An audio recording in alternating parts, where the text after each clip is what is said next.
The figures are worrying, but of course we're still in a position where the President of America is still Barack Obama, and I'm sure that he would look with equal disapproval of these instances, but they need to be investigated. But that certainly is something of considerable concern. But Mr. Wilders' case is one of great significance to us, I think. Those who wrote the main petition said this: freedom of any kind comes with responsibility. This includes free speech. Freedom of speech is not the freedom to engage in hatred. Words can wound, and wounds can be a rallying cry to violence. The reality of hate speech's ability to incite violent acts is why the UK laws have stopped some 80 individuals from entering the UK to date.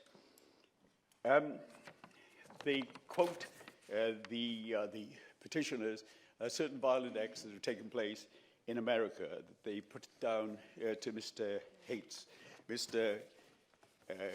Trump's intervention. I think we want to make it clear the way that this has been reported throughout the world. It's caused an enormous amount of attention. That this is no attempt to disrespect in any way Americans or the American state. This is a country of which our cultures have melded together over the years, getting ever closer. This is the country that's sacrificed more of its sons and daughters in the cause of creating democracy in other countries than any other nation on earth.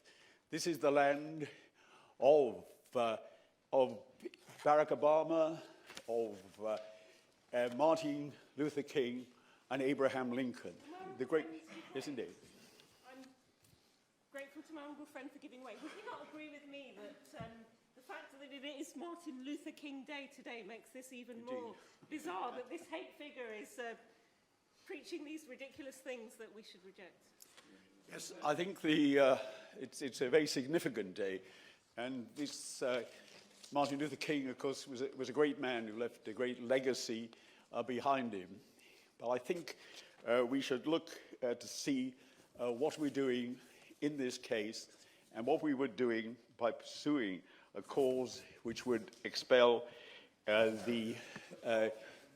yes, it goes.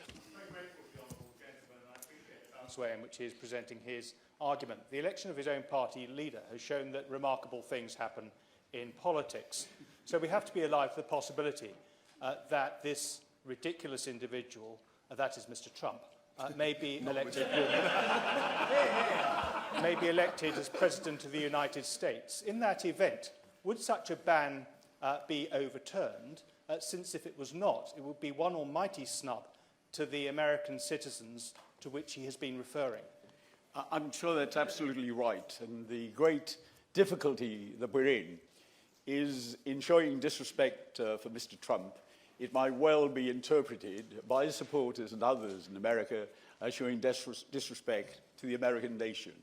This is not what we're saying. It's one individual that's involved in this. But could I put it to the committee that the great danger by attacking this one man is that we can fix on him a halo of victimhood. We give him the role of martyrdom, which can seem to be an advantage among those that support him. The line will go out, here's these foreigners interfering, telling us what to do. And I think that would be a grave error if we gave them that situation and allowed our deliberations today to seem to be anti-American. There was a number of people who said that we shouldn't discuss this issue. It shouldn't be debated today. But it would have been very difficult to ignore a vox pop that's so thunderous, that contains the signatures of 500,000 people.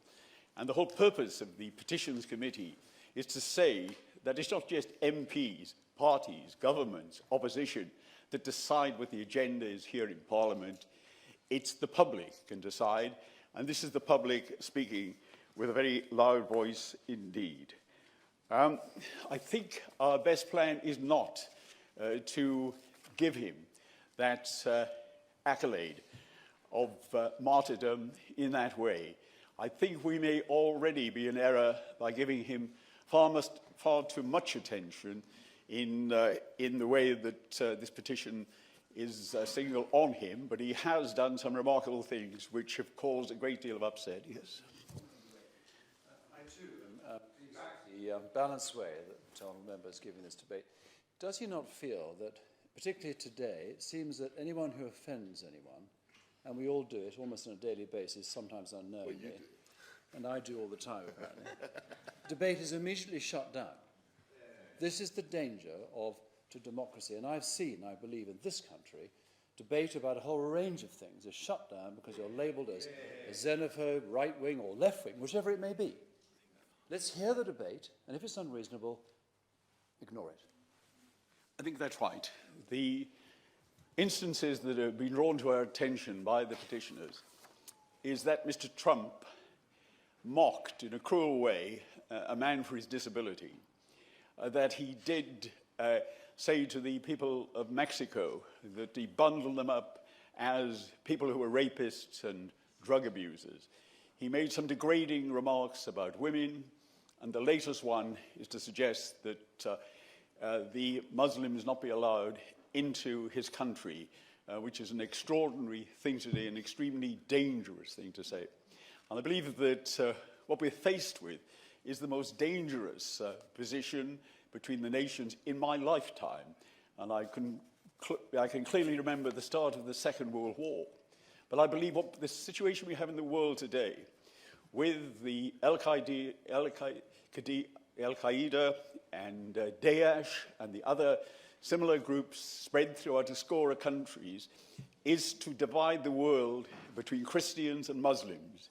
They have a mad plan that one day there'll be a war between Christians and Muslims, the Muslims will win, and they will establish their caliphate throughout the world. The most alarming thing is what's happening with our young people in this country, in my constituency and elsewhere, where they have this almost irresistible appeal to adolescents to say that, come and join us. We can right ancient wrongs. You can take part in a battle. You can have a wife or a husband. You can have a great adventure serving your religion. And the possibility at the end of it is martyrdom followed by eternal bliss. And this is the kind of way that the seduction used by many cults over the years. And sadly, there are hundreds of our young people falling for this.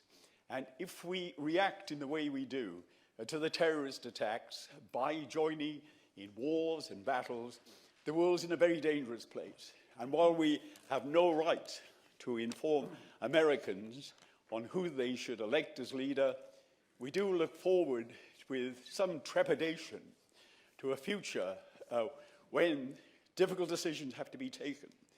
And should they be taken by a person who is seen to be impulsive, not well informed, and someone who has been accused of racial views? Or should it be, yes? I thank my honourable friend for giving way. I see that he's coming down on one side of the argument that Mr. Trump should not be banned from entering this country. Are we not in a unique position here? I cannot think in my lifetime of another senior politician in America or anywhere else wishing the government of that country to deny our citizens in the United Kingdom free international movement because of their religion. And if my honourable friend is to take the position that he's doing, can I ask then, what would be an appropriate response for this country to the United States of America in order to protect the people that we represent? Yeah. Well, we have a significant number of members who contribute to the debate. I really must ask at this stage that any interventions be very brief, please. Mr. Flynn. okay, I think that it's premature. We have had an intervention on this before. And of course, it'd be an outrage if that was to happen. And it's certainly contrary to all American history. The words written on the Statue of Liberty is there. It'd be denial of the best in America's history and in her hospitality to those who wish to live in her country. I would urge the alternative of inviting him here, and I'd be delighted if he could show us where the so-called no-go areas for police are in this country. I've never been able to find one.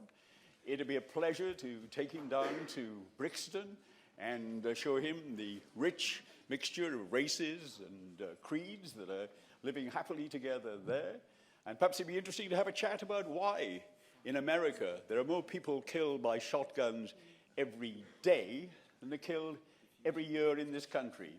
And the leader of the opposition has suggested a trip to Islington around the mosques and possibly a meeting with his wife, who I understand is from Mexico.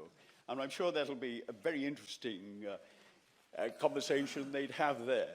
But I believe that we should greet the extreme things that this man says by our own reasonableness and our own hospitality. We should greet him with courtesy if he come here, but we shouldn't build him up by our attacks. There was, if I can say in conclusion, Mr. Gale, that there was another great Republican who said in 1990, "Democrats and Republicans, I salute you. And on your behalf, as well on behalf of the entire country, I now lift my pen to sign this Americans with Disabilities Act and say, let the shameful wall of exclusion finally come tumbling down." Those are the words of President Bush. And it was absolutely right. That act for those who are disabled led similar acts in nations throughout the world. And I think we should look to what we're seeing from Donald Trump at the moment, and we must confront his words of prejudice, of lack of knowledge, of intolerance, and what we should greet him with is a welcoming hand of friendship, of knowledge and truth. And then perhaps more shameful walls of prejudice will come tumbling down. The question is that this House has considered e-petitions 114003 and 114907 relating to the exclusion of Donald Trump from the UK. Could I just, for the moment, ask all honourable members who wish to speak to stand? Just want to get some idea. Okay. Thank you very much. I am proposing immediately to impose a... Thank you. Sit down. I'm proposing immediately to a time limit of 6 minutes. Bush. And it was absolutely right. That act for those who are disabled led similar acts in nations throughout the world.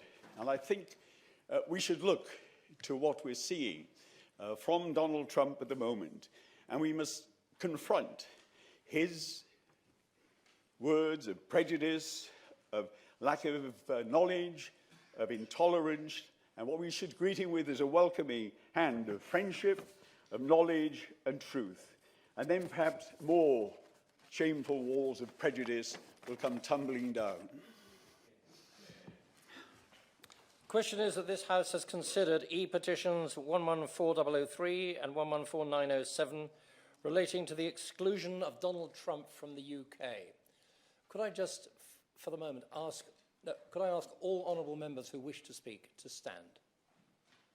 Just want to get some idea. Okay. Thank you very much. I am proposing immediately to impose a... Thank you. Sit down. I'm proposing immediately to a time limit of 6 minutes.